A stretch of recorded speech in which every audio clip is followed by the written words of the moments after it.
guys, welcome to my presentation on exploring the power of user-generated content. And before I start, I would like to quickly introduce myself. My name is Albina, I'm a community manager at Nordcurrent.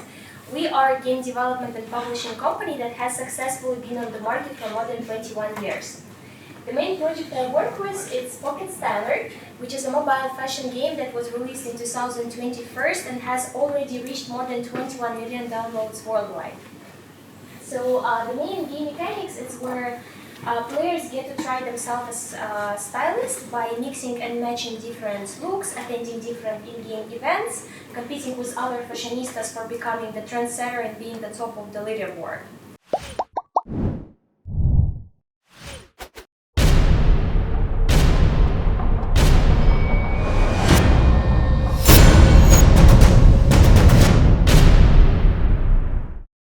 But today I would like to focus on exciting new UGC feature for Pocket Styler, which is Pocket Styler Studio.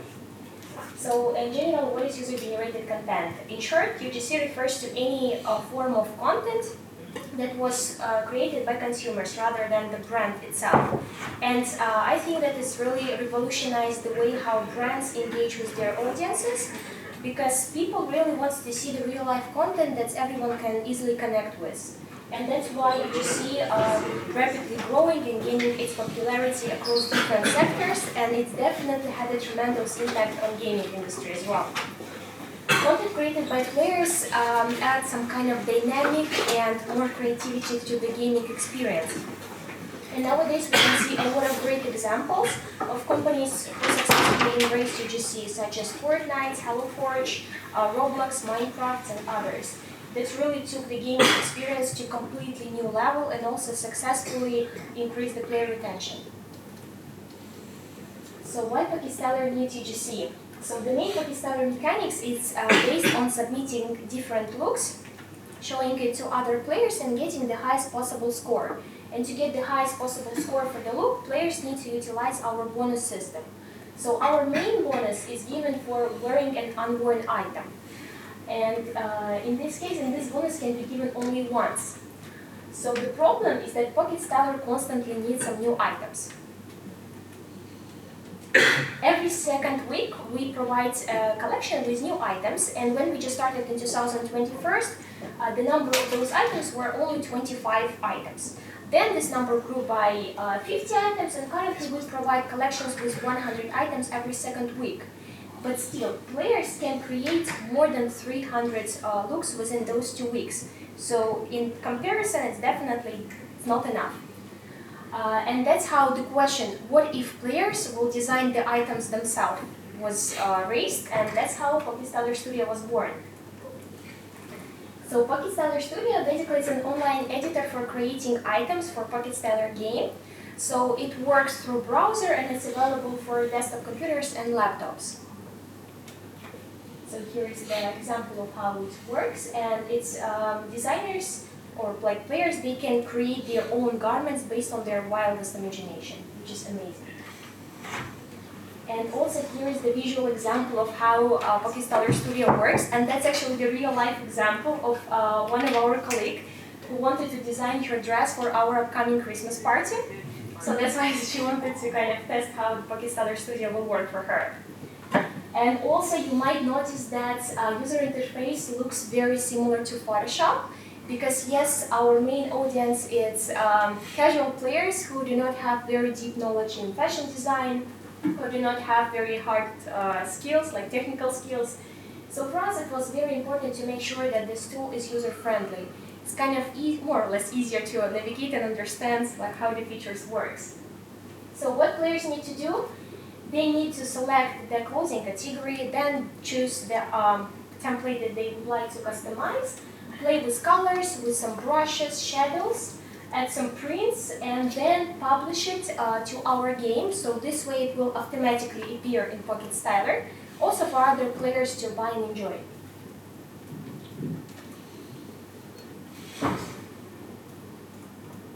Okay. Yes, and so our very first testing stage started with application form that we posted on our website and shared in our social media.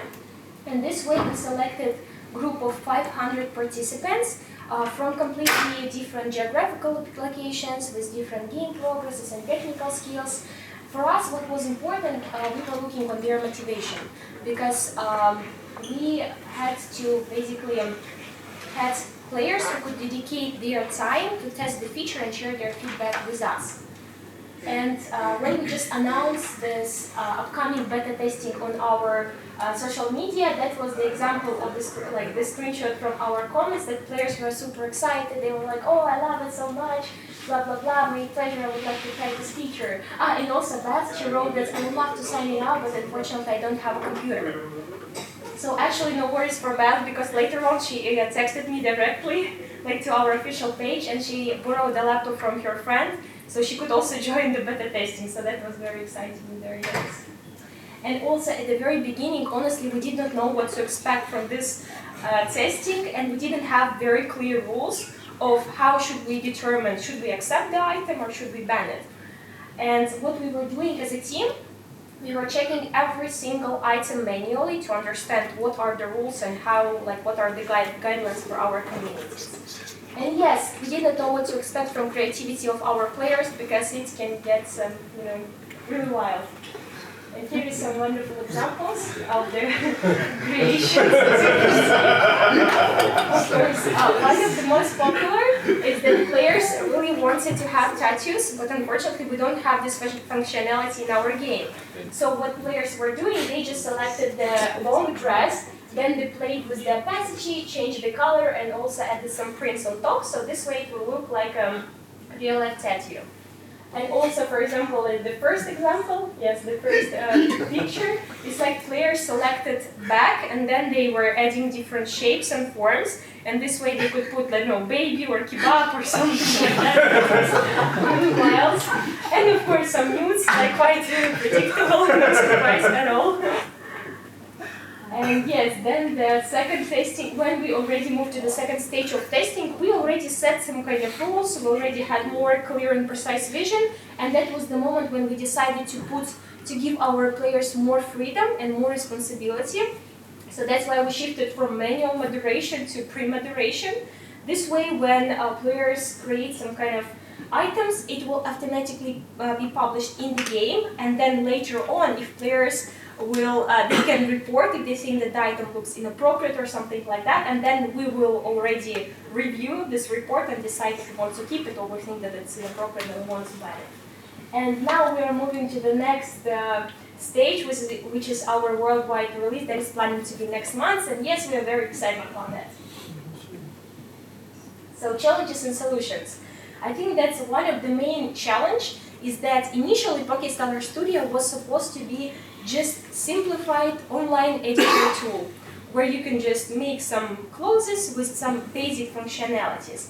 But then it thought, like, come on, it's not interesting. If we compare our official items, where we're creating concepts from the scratch, where we're polishing every single details, which looks quite presentable, and in comparison to our official items, those UGC items won't look very interesting. And that's why we thought, like, okay, so let's add some more functionality. And that's how the project, from like being very simplified online tool, became a whole platform for fashion design. Yes, also the second thing which was also very important, is our moderation process, because honestly, when we were banning some items, players got very upset and very mad, and we were getting a lot of messages like, "Oh my gosh, this is so discouraging, like, I like this item, but you decided to delete it. Why are you killing our creativity?" And yes, I understand that creativity is very important, but what is also important for us is to make sure that we maintain the safe and positive environment for all our players. So yes, there was a lot of negotiation about that. Economic incentives. So yes, definitely creativity and self-expression as fashion designer is important for our players, but what is also very important is rewards. And that's actually what drives our players.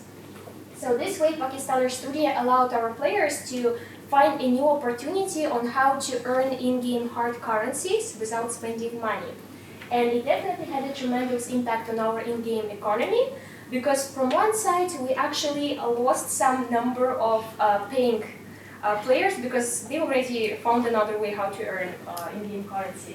But this way, since we got much more items, we also got much more paying players, which is really nice. And probably mentioned like at the beginning of the presentation, and I mentioned that the main problem was that Pocket Starter did not have enough items, and that's actually the comparison, because the number of our official items within 2 years, it's only 2,000 of items. But with UGC, within 6 months, players already created more than 40,000 of items. So yeah, that's quite impressive. Yes, community impact. Now we have a quite engaged community on Facebook of 173,000 of players. We also have a separate fan page, which is controlled and moderated by our players. And also what was very important to see that on the very first day when we just announced about our upcoming beta testing, players already created the Pocket Starter Studio fans community. So we haven't even started the beta testing, but we already kind of got some fans. So that's really nice and encouraging. And also, yes, for me as a community manager, what I really like the most, which I think is super heartwarming, is to see how players started to engage with each other much more, because this tool is not available for everybody at the moment, since we're still on the testing stage. So what players were doing, they were just searching for some creative ideas, getting inspiration from celebrity looks or from some current, movies or something like that, and then they were asking designers to create specific item based on some style that they would like to see and they would like to buy. So that was really nice to see how they engage with each other. Oops. And yes, our future development and new opportunities. Initially, as I mentioned, we were thinking that Pocket Starter is just an online tool for mainly for Pocket Starter game. But now with all this functionality, we also consider it more as a platform for people who have a passion for fashion design. So this way we can actually obtain a completely new audience, not only existing players of Pocket Starter, but also a new audience of people who have passion for fashion design. And definitely we're planning to expand our wardrobe with some more categories, with some more prints. So that's going to be very interesting, and we would like to contribute to this gaming experience of our players. And yes, as I mentioned, we are planning our worldwide release already next month, and I would really like to encourage you to try Pocket Starter Studio, and maybe you will kind of unlock some potential and unhide some hidden talents for you in fashion design. So yes, thank you very much, and time for questions.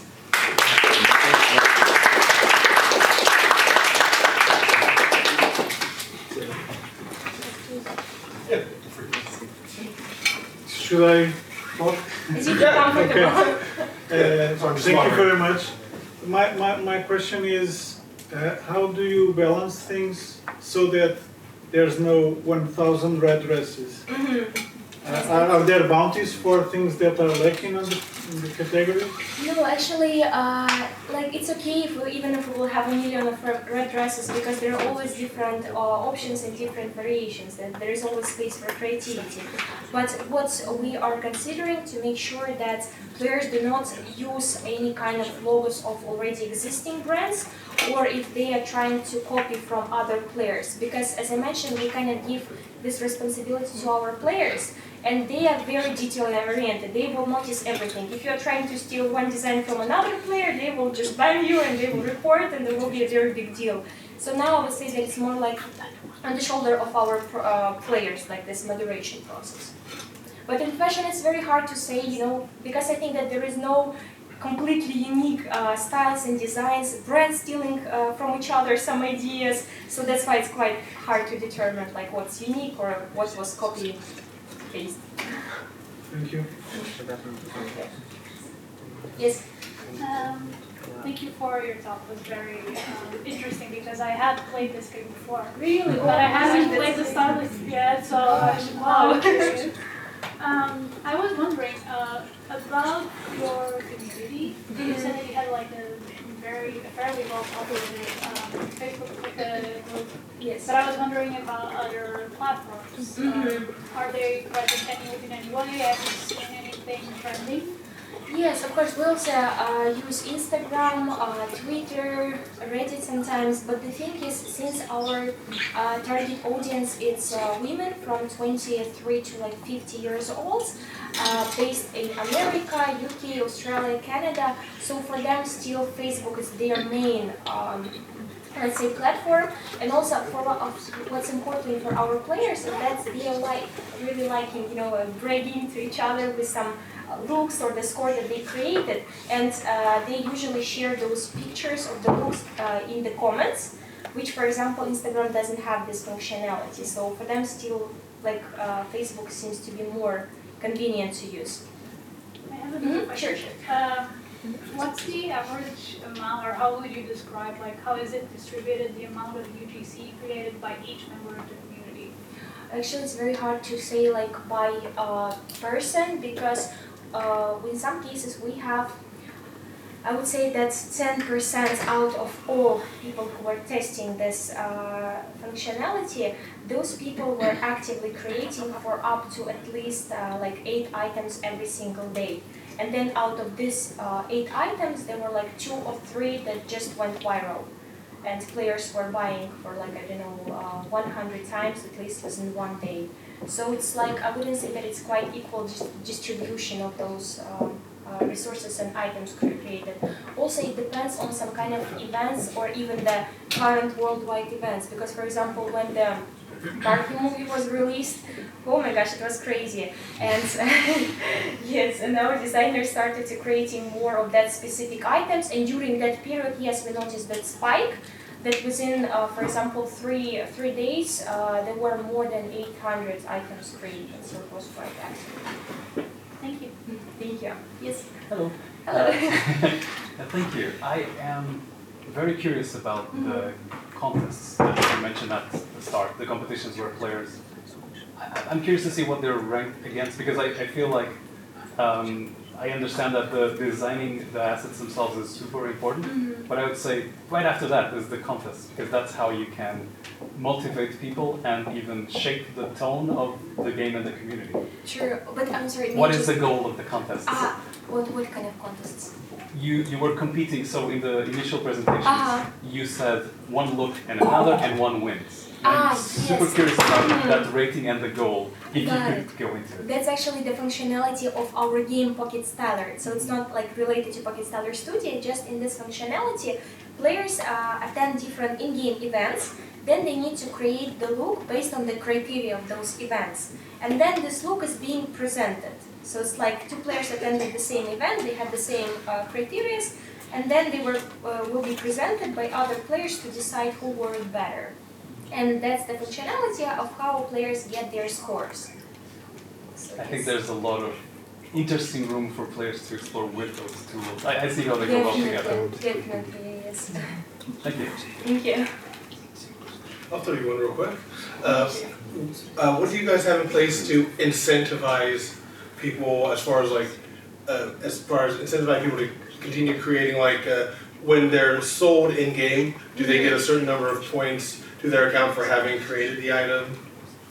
I think that in general, of course, one of the main things is the rewards that they got this, monetary encouragement.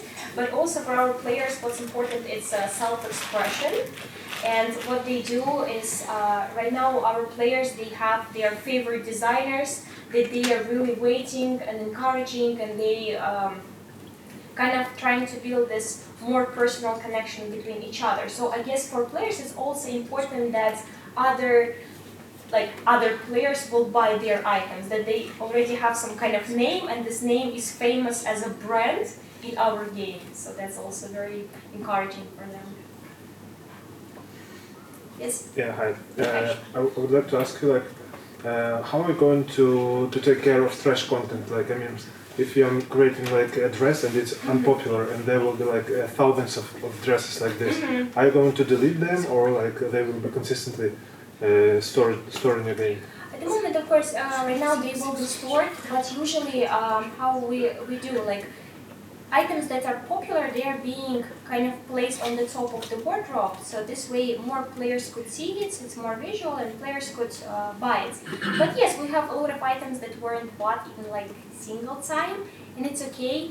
But yeah, there can be a little bit problem with the server because we need to keep everything there and like it's an online game. Yeah, so that's a bit complicated, but still, for now we decide to proceed it this way. So you will keep everything? Yes, yes, it's like that. Yeah, unless it's like breaks some kind of rules or violate our policy, it's okay. Okay. Oh, will you be like putting out fashion seasons or anything? Have a rotating thing because you can't be wearing last year's dress. Also possible, yes, but it always depends on the criteria of the events, on the requirement of the event. So sometimes we can wear some old stuff depending on the preferences. Yes? After implementing user-generated content, did your roles shift at the company shift more from creating new content to like almost exclusively moderating, or do you still create official content? You mean like us as a company or me as a community manager? As a company. As a company. Yes. Yes, now it's like we need to, effectively distribute our resources because our team, like we also have limited resources definitely, and we need to focus on the Pocket Stellar Studio, but we also need to make sure that we proceed with our regular updates, with our regular events and other stuff, and also we still releasing our new collections. So now we have just our development team, which I believe they are very awesome and hardworking, and they are doing their best to kind of keep up with all the updates that are happening in the game. But yeah, sometimes it's a matter of priorities.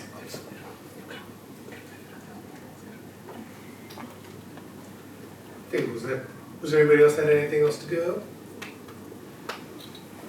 Actually, sorry, I have an interest. So, based on having now a creator, so people can create content, is there any plan to be challenges as well, besides the challenges of what the Pocket Styler already is? Challenges for creating, so now you have to submit stuff for Halloween, or you have to submit stuff for...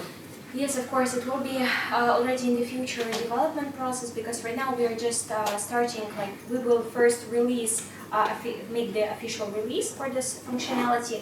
Then definitely it will take some time for all players to get used to this functionality, because as I mentioned, it's a little bit complex, and that's why we created a lot of different tutorials for our players, so this way they would know how to create this particular dress, how to apply some layers or change the shadows. So yes, after we see that the players already, let's say, more engaged and they already have enough technical skills to create something valuable and presentable, so that way of course we will definitely start our contest and challenges. And yes, actually I planned one contest for the next month when we will already release this feature and it will be available for all the players, to make something like ugly Christmas sweater contest. Because I don't know, our players are really excited about challenges where they can express themselves, show their creativity. So yeah, that's a very important factor to consider. Thank you. Thank you. So is this a standalone, or do you have to have the game with it? Because honestly, as someone who does like sew and create, is like I can't draw, and that fashion designer would actually be very helpful for me. So you should definitely try that. I'm sure you'll like it. Like, is it a standalone item, or does it come as part of the game when it launches? Basically. So we have mobile fashion game, which is like separate on the mobile, and we also have the tool of Pocket Stellar Studio, which is works through browser for like laptops and computers. Sorry, I'm not sure if I'm Oh no, that's what I was asking. So it's like kind of disconnected with each other, but at the same time connected, because when you create and design the item, it will be published and it will automatically appear in your mobile fashion game. Okay, so it's a separate app that's integrated into. Yes. Okay. Yes. Yeah, I have one more question. Like, as a community manager, are you expecting a lot of work after releasing this studio? I already got a lot of work. Yeah, but after releasing, you will get like I think thousands like because like people will be reporting each other. Like, how will you handle it? Yes, that's a How many people do you have? Like, very good question. As a community manager, it's only me, but we also have our support team, so they will be also helping with all this report system. So I guess they will be in charge of moderation process in that, and I will be still more responsible for content creation, for working with communities. but I'm not sure, like, I'm sure that it will be quite complicated to handle it, but yes, I guess if we will be working as a team, we'll have additional resources, so this way I believe I can handle it. That's all you I have. wish you luck. Thank you so much. Yeah, I'm interested to know how early in the process have you decided to go this approach? Because building such a good community is very hard to do. So was it built from the beginning with that purpose, or was it a side effect that converts into that? So do you mean that the community was initially built to promote like Pocket Stellar Studio, the Yes. feature itself? Yes. Oh, actually no, because the initial purpose of community on Facebook, it was just for players to feel that they are part of our like family of Pocket Stellar games. So it wasn't even about that. And now, yes, we are definitely using this existing community because we wanted to provide some more interesting gaming experience for them. So yes, now since we already have this active community, we are promoting the feature in that, like within the limit of that community. But yes, I wouldn't say that it was the initial long-term plan. Okay, just one more technical question, which is the economy between those games tied? Like, is there a currency that's shared between the creative content Yes. and using the creating a new style? I haven't played it. Yes, sorry. Maybe I wasn't like clear enough. So definitely Pocket Stellar Studio cannot exist on its own. It's still like a feature for Pocket Stellar game. And all this currency, they are still attached to our mobile fashion game, which is Pocket Stellar. And then players, if they design an item in Pocket Stellar Studio, which is like separate platform, this way this item will appear in the game and it can be bought for in-game hard currencies. Okay. So it's like one whole economy working tightly together. And the same person works on both, right? Yes, yes. Thanks. Thank you.